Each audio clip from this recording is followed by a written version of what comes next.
to give some examples of why this talk even exists, right? So this is an example of a Quora thread. Yeah, that's about the right reaction. Actually, the costs have been much higher for folks that have been hacked, but the interesting thing about this thread is that when you read through it time after time, folks were like, yep, this happened to me.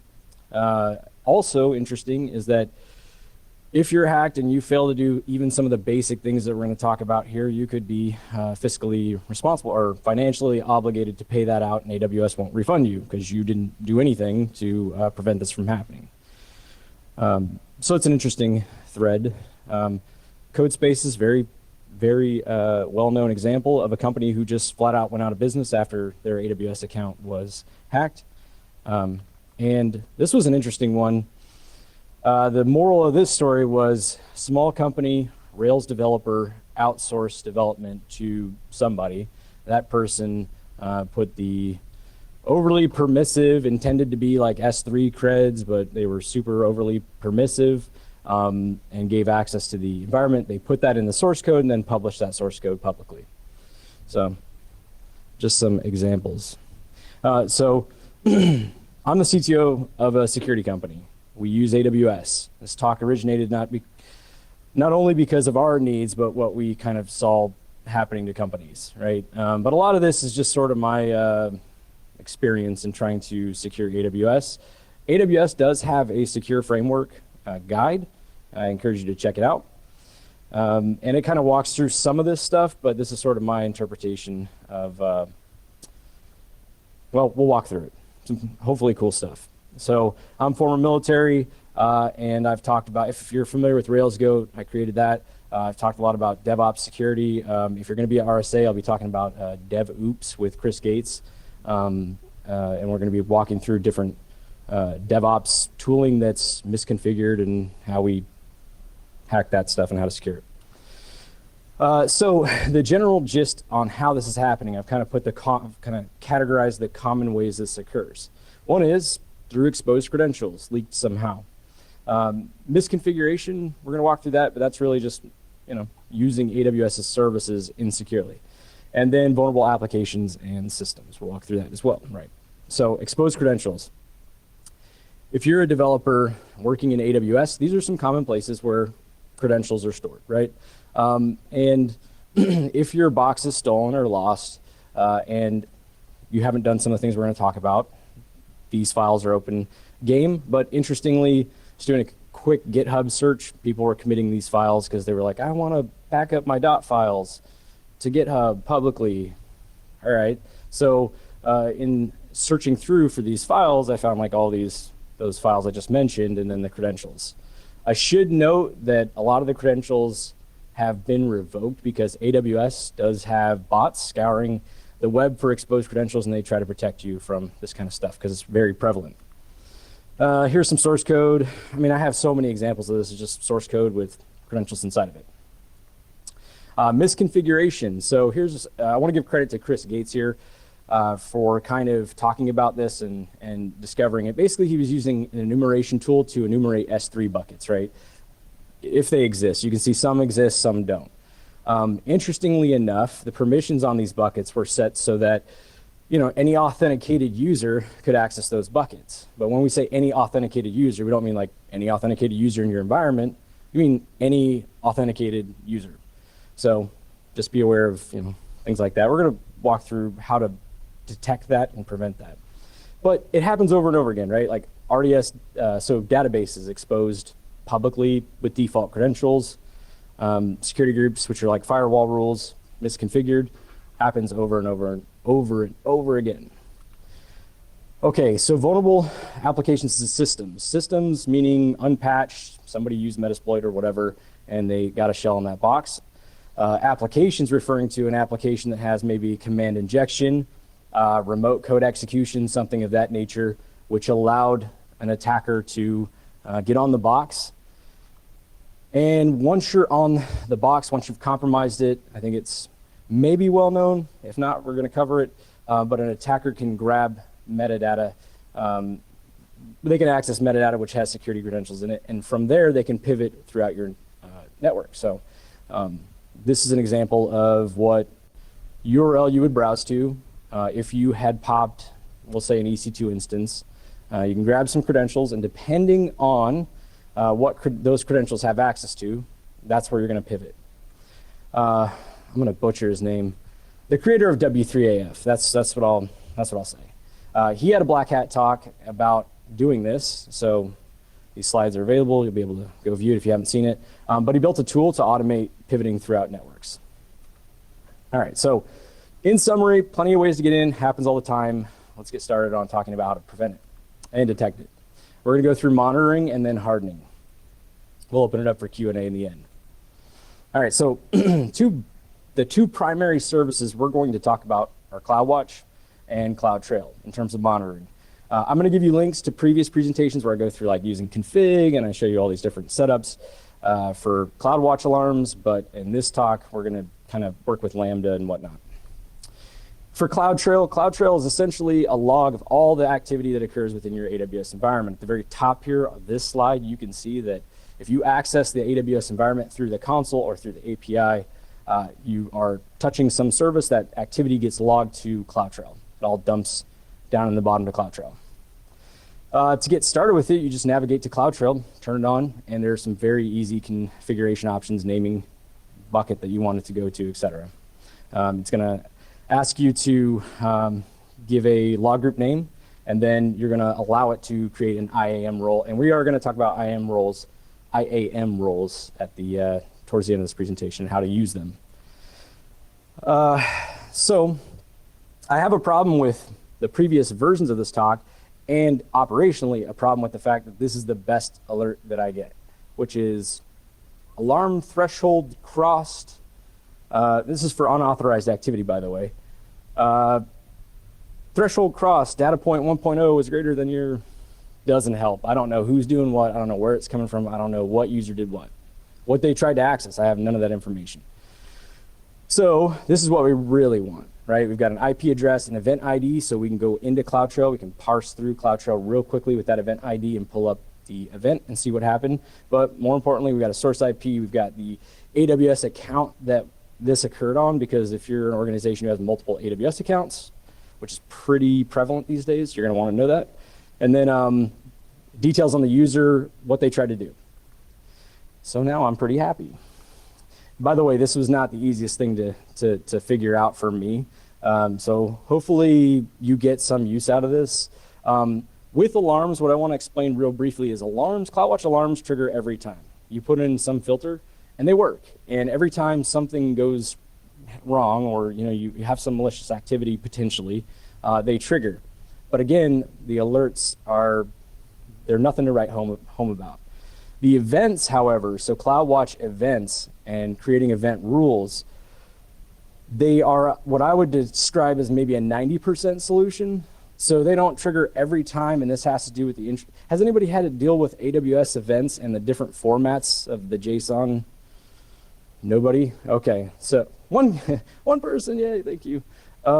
So basically, it's depending on the event source, meaning what AWS service has been interacted with and what version of that event they're posting to, it looks a little different. So again, it's like a 90% solution. When we go to parse this, it may, oftentimes it will work, sometimes it won't. So I just want you to be aware of that. That's why you want both alarms and events, event rules. So for CloudWatch, we're going to go through setting up an IAM alarm for unauthorized activity. We're going to set up a similar alarm for events, get those granular details that we want, and then we're going to talk about some other events that you might want to monitor for. And we've already kind of beat that one. So going into CloudWatch, you've got logs on the left as well as metrics, and there are two different types of things that you're going to filter for, right? So logs, when you go to logs and we walk through this, we're going to show creating a custom alarm, a custom filter for that alarm. When you go into metrics, it's predefined things that AWS thinks that you probably would want to look for. For instance, billings under there. So if you go under metrics on the left, you'll go under billing and you'll pull out the metrics that you want, like if you exceeded a certain spend within a certain time frame. Anyway, so you go to logs, you choose the log group, put in a filter pattern. This one is just says if the error code is unauthorized access or if it's access denied, then we're going to go ahead and trigger an alarm. Assign a metric to that, give it some naming convention, very simple stuff to follow. And then at this point, after you've created that filter, like what you want to look for, then you go in and create the alarm.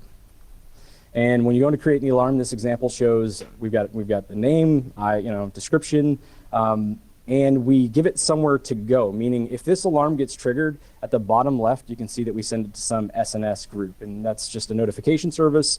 And depending on the type of activity that you want to alert on, you may want that to be a text message, you may want that to be an email or something else. So that's what SNS essentially gives you.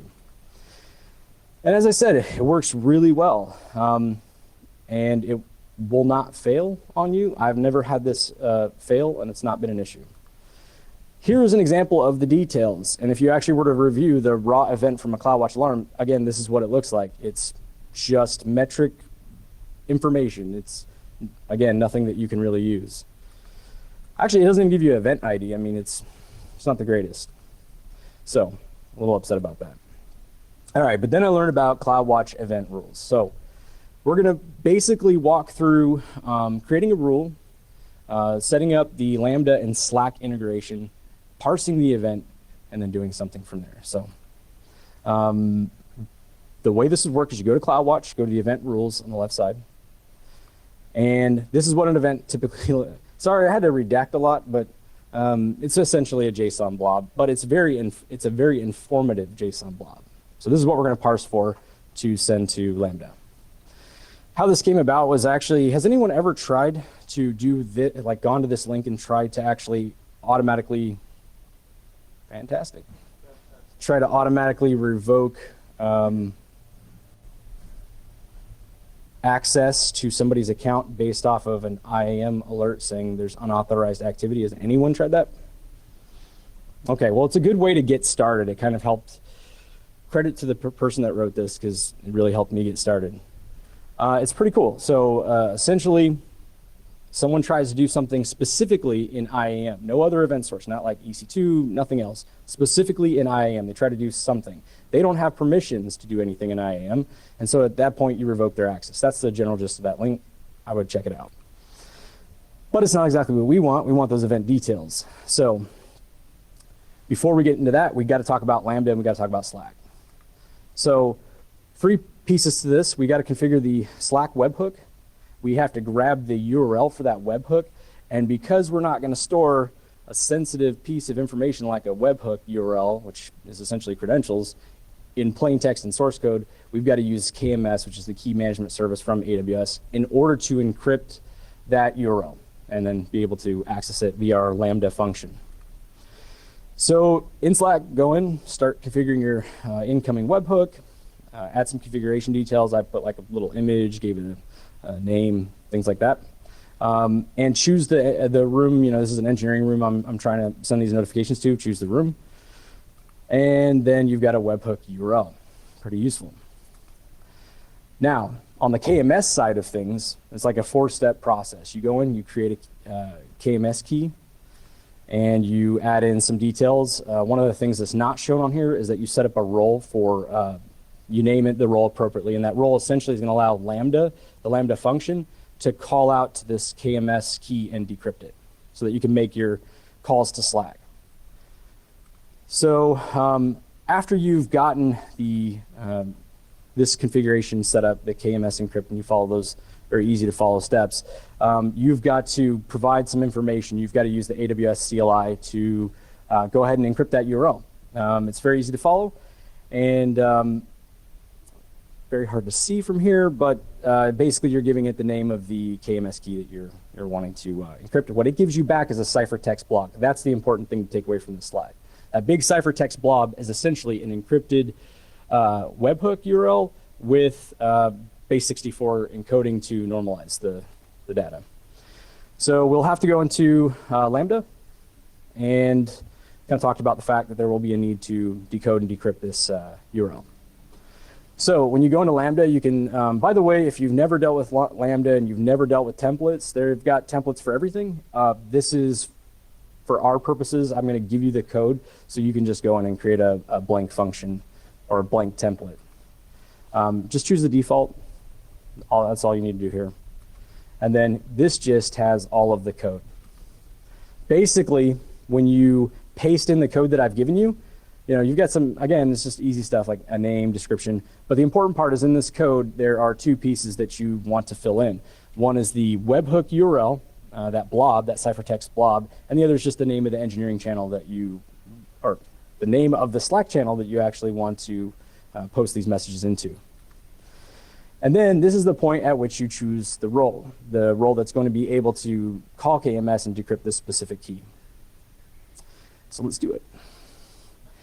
Yay. So interesting fact here, if you've never dealt with this, it took me like an embarrassingly long time to figure this out, but when you go to create a rule and you choose your event source, there's a predefined, like I can only take events from X services, right? From X event sources. However, if you directly go and click this show advanced options, which again, it took me a little longer than it should have, you've got an edit option, and then you can directly edit the JSON, and that's what we're gonna do. So when you directly edit the JSON, this is where that parsing comes into play when those event JSON blobs start to change. It may or may not catch it. I would say probably 90% of the time it's caught it for this specific event, unauthorized activity. So you put in the same things you did before with the error code being like access denied and unauthorized operation. And then most importantly, at the end, you choose the function you want to send it to. So our target is going to be the Lambda function that we created. And at this point, give it a name, give it a description, and test. So this is us going in with an account that has no permissions. It shouldn't be able to access anything, and it's trying to create a user. And this is the output of that.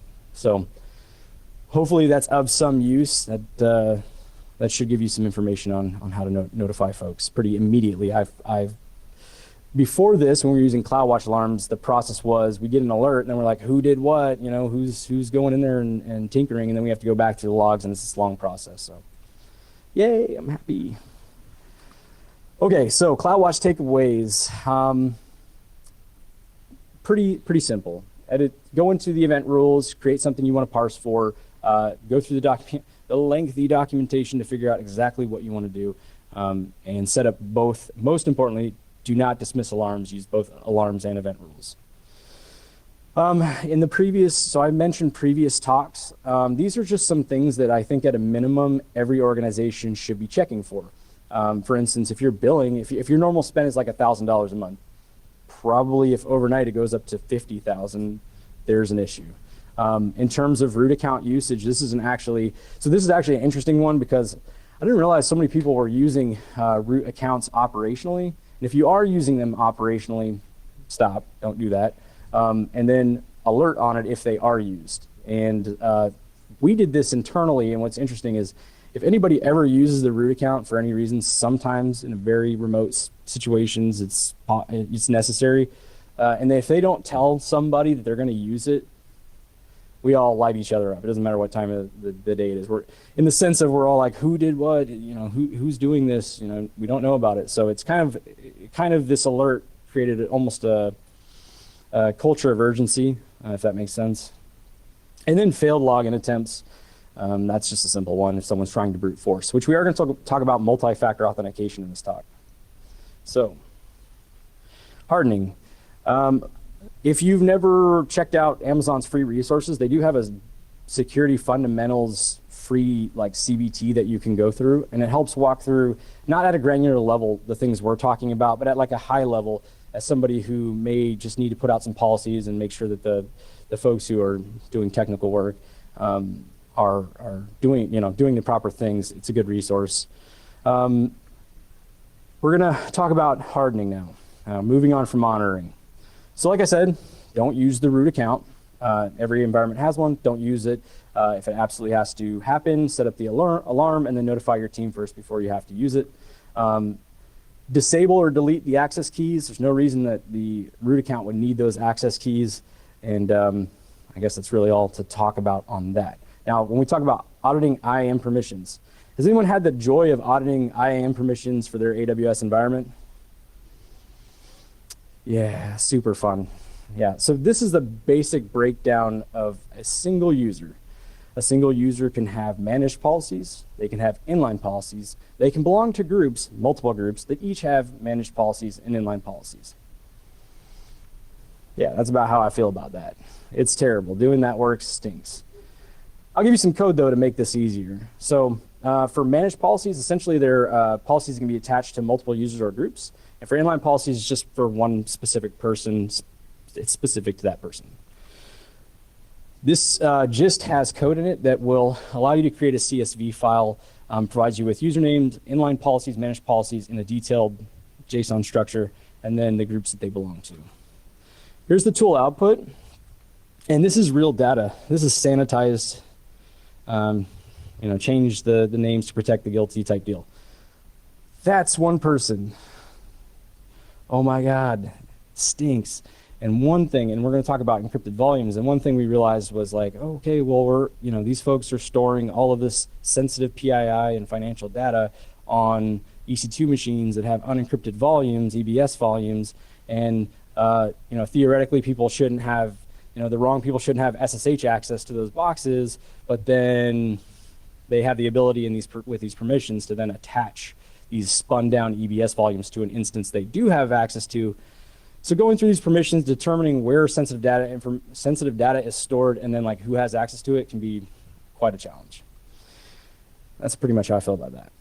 So auditing user policies.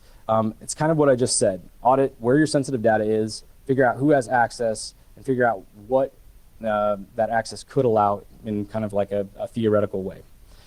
A threat model, right? That's essentially what it is. All right, multi-factor authentication. All right, so this is essentially two-factor. I had somebody make a joke about like, oh, is there like 3, 4 different types of authentication? No, it's just their terminology. It's two-factor authentication. You can use virtual apps like Duo or Google Authenticator, or you can get hardware devices from Gemalto. So let's set this up, and then I'm going to move into the more important, in my opinion, more important piece, which is the API and multi-factor authentication. All right, so to get this done, you navigate to the security credentials section under IAM. You go to manage an MFA device. Select the virtual device or hardware device. If you've selected a virtual device, it's just a QR code for Google Authenticator. Enter in the authentication code twice, and now MFA is on your account. But anybody who's actually had to do this realizes that is a pain. So if you don't have IAM access, you can't do that to your account. So what do? You're like, hopefully not screen share or send emails with pictures of a QR code to an admin, which does happen, we've found. And so there is a way to get around that, and that is to use this policy and attach that to a user, and then at that point they can manage their own device. Everybody got that? All right. I got a link in here for that policy. You can change some details specific to that user, attach it to that user, and that user can manage their MFA device, but they can't do anything else. All right, so if you need, and you totally should need, if you've got multiple people who need access to root account, you should be using the TOTP protocol to your advantage, and share out the two-factor code for that account, for that root account. All right, so this is where we get into the stuff that's a little bit interesting. So when leaked credentials occur and somebody's accessing the environment, typically it happens through the API, right? You've got access keys. That's what it gives you access to, is the API. So most of the time, if people do enable multi-factor authentication, I say most of the time, and just in my experience, most of the time, right? People will use MFA for the console, but not necessarily for the API. And, this isn't really a problem, right? Developers don't store keys in source code, right? Not an issue. So how to actually enable this on the individual or the policy that you want to attach this to, if you want to put it on like the admin policy or whatever. This line specifically is the important one. And when you put that on, you effectively say, hey, I am going to require that if you log in through the console or if you try to access the API, now you have to use multi-factor authentication. So Google Authenticator or whatever. I feel like there's something I missed there. We're good. All right, so doing this at first can be painful, very painful.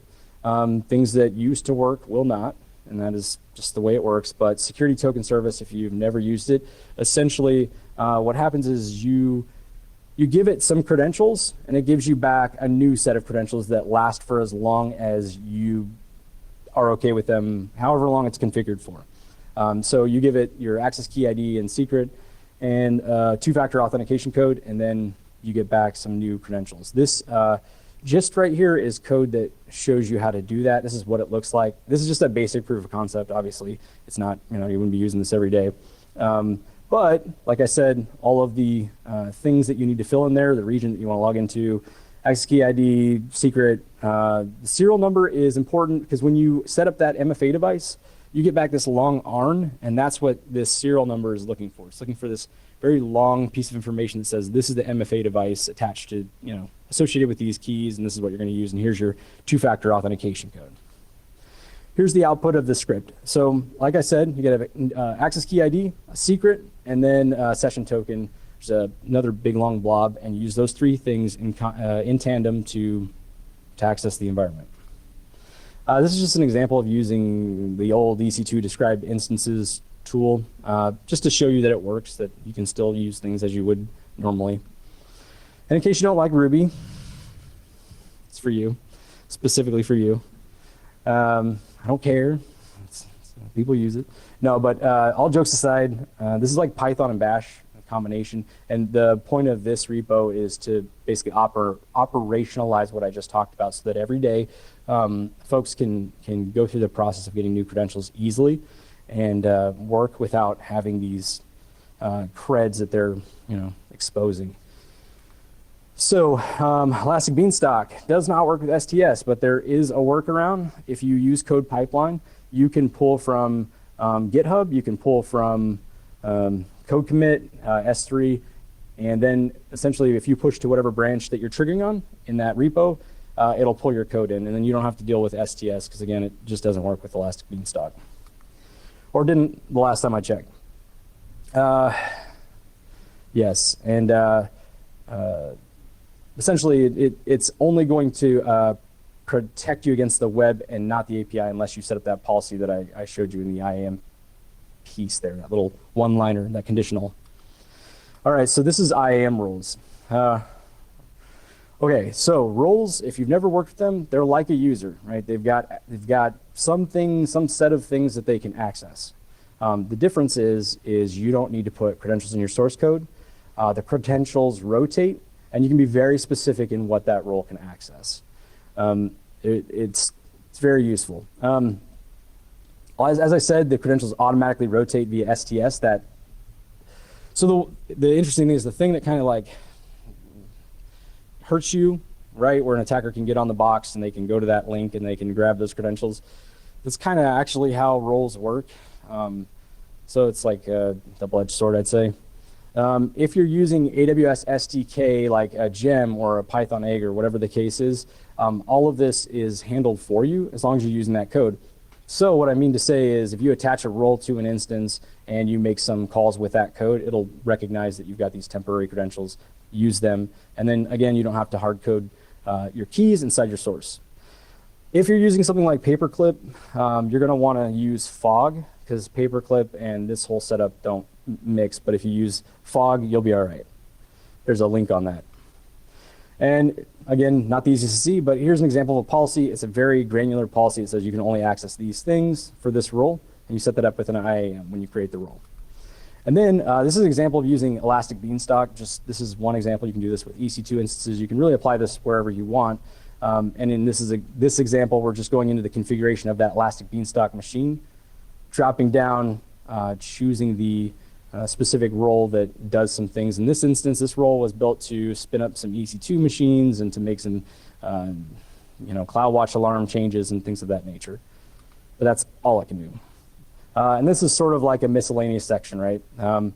So this code right here that you'll have access to essentially just allows you to automate the process of looking for and sorting unencrypted volumes, EBS volumes, and then encrypted volumes.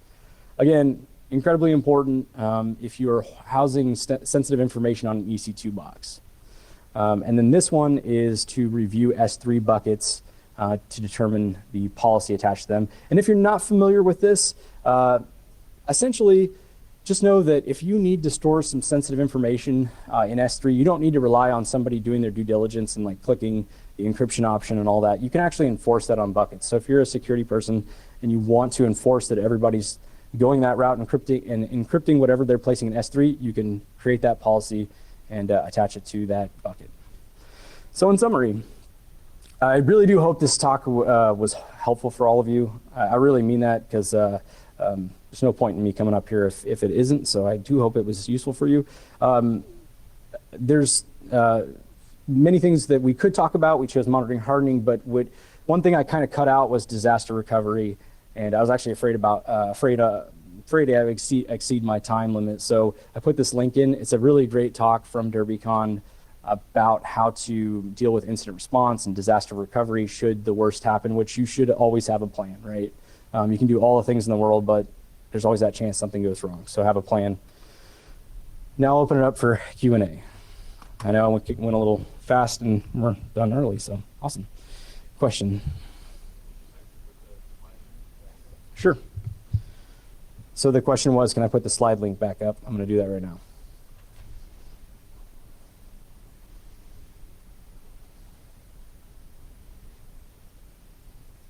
All right, that's the link. Any other questions? Wow. All right, cool. Thanks, everyone. Appreciate it. We have a, yeah.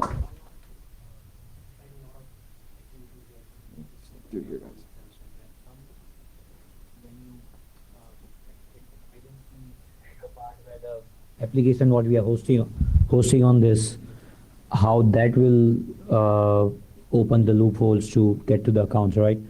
So two questions. One, this itself, how much effort or approximation in terms of whatever the scripting and the automation you did.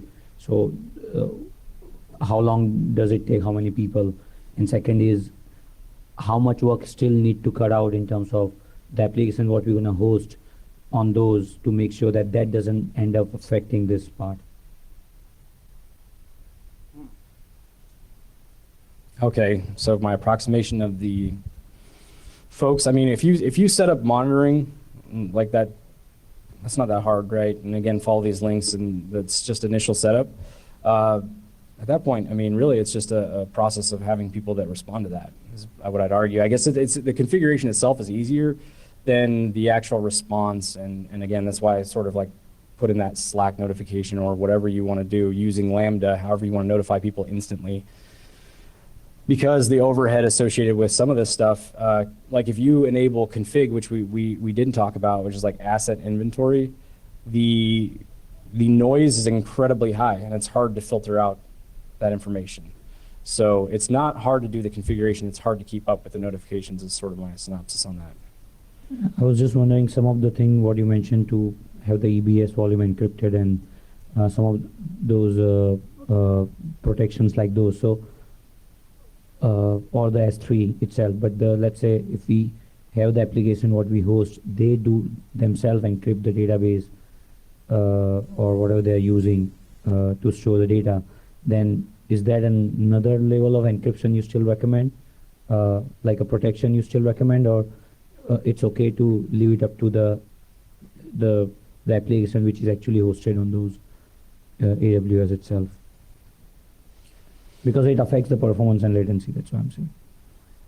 Are you talking about like, I'm sorry, it's kind of hard for me to hear. Are you saying, should you enforce encryption on like RDS or enforce encryption on various services? Is that what you? Yeah, I mean, even the encryption on the volumes itself, right? If some of them are not encrypted, right? But then what we store on the volume itself, we encrypt that part, then do we need to have the whole volume encrypted? No. Encrypt just a piece of the volume? Is that what you're saying? Yeah. In what way? We can take it offline, but yeah, I mean. Sure, yeah, we can talk about this offline. Yeah, all sure. right. Yeah, because I have a feeling that goes deeper than this. Yes. Oh, yeah. Yeah, we got it. I'm just used to repeating back. So you mentioned CloudTrail does certain number of like it covers a number of actions and services. Is there any kind of known holes? Like I've used CloudTrail to audit and stuff like that, and it felt like I wasn't seeing everything. Is there any kind of known holes or known areas that you need to supplement? So I've not heard that one yet, that CloudTrail might be missing some pieces. I would add that you should enforce VPC flow logs. You should enable VPC flow logs, because actually I had somebody do that and they reached back out and they're like, yeah, the second I turned that on, I realized that people are scanning us all day long, right? Because it's network level information that they're catching. So to augment, I guess what I'm saying is to augment the CloudTrail logs, enable VPC flow logs. I didn't talk about it because I don't want to, again, I was actually really afraid on time. But Splunk, I have in the link to those previous talks, I have a link to how to configure in Splunk the setup with like SQS and SNS, and so that Splunk can get all of the information and you can configure Splunk to alert on it. So that is a backup that I use. I have Splunk, I have all of this information as well. Jason, what's up, man? Thanks for coming. Do you have any suggestions or any other parts around FIM on AWS, like file integrity monitoring, and then what you do there? Using AWS or something else? Using AWS, is there a tool suite that you use there, or a third party that you would suggest using? Not on AWS, no. Okay. For a third party, I'm probably not the best source on that. Cool. Yeah, I try to keep it pretty specific to AWS. So again, another part of it is like I was trying not to throw a bunch of brands in here, so that people are like, oh, I don't want to look like a NASCAR That makes sense, sponsored by. So, Cool. Yeah. Thanks, man. Yeah. Any other questions? Cool. Well, thank you again. I really appreciate it. I hope you got something out of this. Thanks everyone.